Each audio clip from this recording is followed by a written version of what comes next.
When I think of a place that I would rather be than anywhere else, I think of my house. My name is Calvin, and this is my sense of place.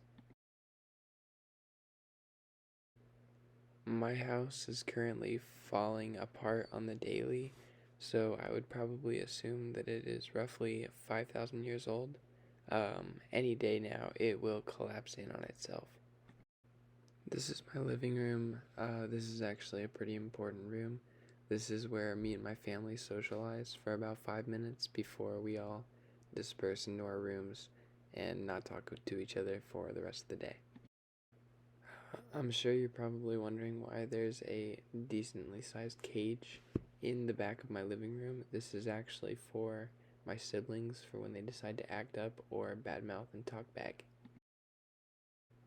This is my kitchen. This room is very important because this is where all the food is. This is where all the home cooked meals are prepared. This is also where I keep my Pop-Tarts for the morning. I also have a refrigerator in this room, and believe it or not, there is full gallons of milk in there. I don't think my sense of place would be my sense of place without this handsome young gentleman right here. His name is Ziggy. He enjoys biting my fingers and sleeping on a log.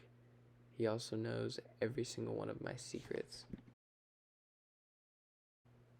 To some people, this may just seem like a regular chair, but this chair actually has wheels, and that makes it the coolest thing ever to me.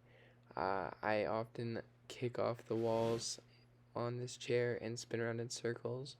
The amount of injuries I've sustained from this chair, though, is kind of absurd, but I think it's all worth it because it's a chair with wheels and it's mine. This hallway is really scary because the light switch is all the way over there. So when I want to turn it off, the light goes out and it's pitch black, and then my dog always stands there watching me as I slowly creep towards my room, and he does that every day. I'm 100% convinced that he is not a dog, and my sense of place would be a lot better if he was not in it personally. This is my front porch.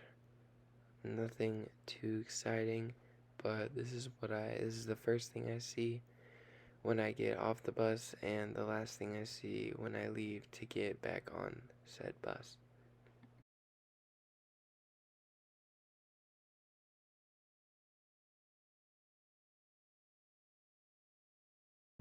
My house is kind of in the middle of nowhere and surrounded by trees, so it's rarely bothered by any of my neighbors who live kind of far away or cars, so it's very desolate, and there's no one that really lives over there. So that is why my house is my sense of place.